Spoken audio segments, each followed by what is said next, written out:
In the top stories, CFB advances green energy with solar panel and EV mechanic training.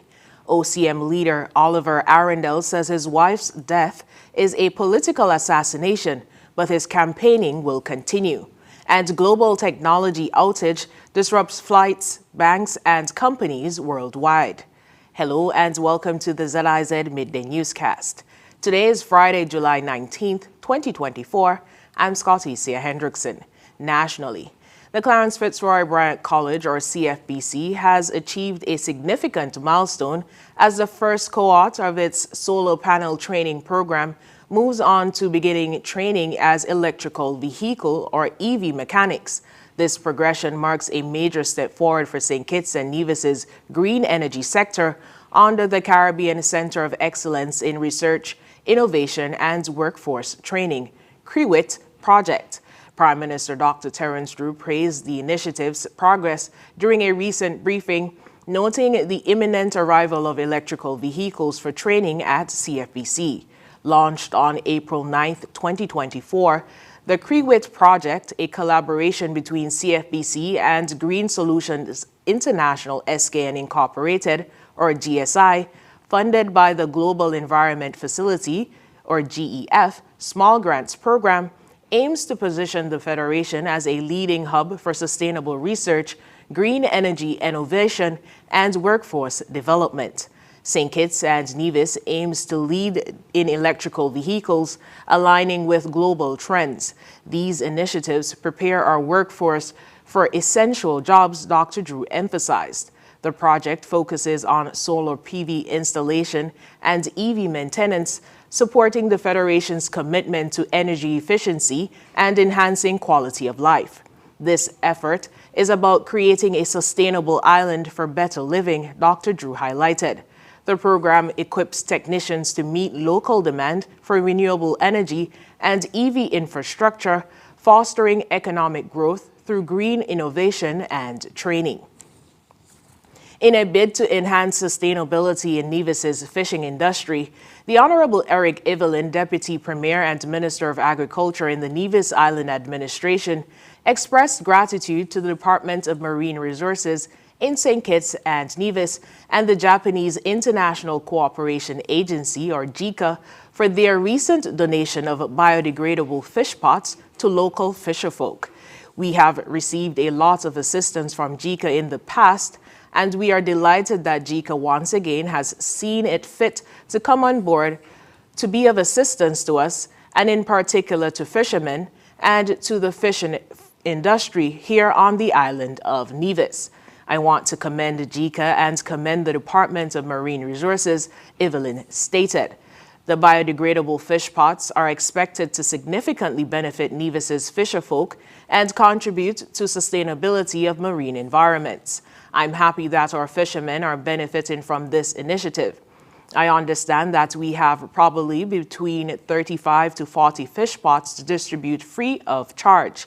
I want to say to the fishermen who will benefit to utilize what you have efficiently, and we trust that this will assist you in some way in getting more profits and save time, putting more protein on the plates of Nevisians and residents, Evelyn emphasized. The introduction of biodegradable fish pots aims to mitigate the issue of ghost fishing associated with traditional pots, as explained by the Deputy Director in the Department of Marine Resources, Corey Maynard. The handing over ceremony was attended by Permanent Secretary in the Ministry of Agriculture, Mr. Huey Sargent, employees of the Department of Marine Resources, and local fisherfolk. The initiative underscores ongoing efforts by the NIA to promote sustainable fishing practices and support the livelihoods of Nevis's fishing community. Residents and businesses in the Frigate Bay area have been notified of an emergency water service interruption scheduled for Friday, July 19th, 2024. The interruption affecting the area between the second and third roundabouts is necessary to facilitate urgent repairs to the water distribution line. Key establishments such as Shawarma King, Jamrock, and nearby businesses and residents will be impacted by the maintenance activity. The St. Kitts Water Services Department said in a statement that the repairs should be completed and water service restored around noon today. The department apologizes for any inconvenience caused. In regional news, St. Martin politician Oliver Arundel has classified his wife's death as a political assassination. He made the assertion during an appearance on St. Martin's late-night program on Thursday night. While recounting the moments leading up to the shooting that resulted in his wife's death, the leader of the Walinchi Movement for Change further claimed that he was contacted by unnamed individuals who requested a meeting for them to hand over documents meant to incriminate his political opponents. He believes his wife, Sabine, fell victim to a spray of bullets meant for him. Everything has happened. Today my wife is dead because of a political assassination attempt on her life. My wife is an American citizen. She was born in Puerto Rico. She's a French national. Are you happy now with the news we got? Now we have so much security with me. I can't campaign how I want to campaign. Huh? Do you think that it needs to be like that, Andrew? Whereby your own people is the one giving information about you? So why would you want Olivier Arundel dead? What does Olivier Arundel have that you want him so dead like that? Dead. And for me, this political assassination attempt on my life, where my wife right now is sitting in a freezer, up to now, I'm waiting to see how. Arundel said the police force is taking an all-hands-on-deck approach to the investigation. Despite the loss he suffered, he said his campaign ahead of the upcoming election will continue unabated. Nothing is going to change in my campaign. I'm going to continue giving out my magazine and talk to the people. I already arranged with the security detail that must remain the same. I want to have a possible normal life. They don't want it, but I want it because this is a high-profile case. Not only that, the relationships I have internationally, people seems to forget and not understand, and thinking and taking this Congo thing as a joke and taking this Santo Domingo thing as a joke. You know, I'm an established man in life. I put a political party together because I want to give the small man them a break, and we deserve to have a break as well. For the first time in 70 years in St. Martin, look what happened. Suppose I was murdered. My wife is my guardian angel. She saved my life. Sabine Arundel succumbed to her injuries after being shot on Wednesday. Her husband was injured in the attack. Their 10-year-old daughter was also in the vehicle but escaped unharmed. The Prime Minister and several other politicians on the island have extended condolences to her family and issued statements condemning this and other acts of violence.